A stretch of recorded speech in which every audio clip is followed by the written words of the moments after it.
Knowledge 17. Listening correctly to Islamic knowledge is the only way one can correctly adhere to its teachings. It is important to understand the difference between hearing and listening. Hearing is simply acknowledging a sound with one's mind, even if they fail to make sense of the noise.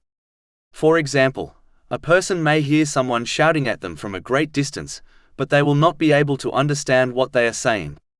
Whereas, listening involves hearing a sound and understanding it so that one's behavior changes.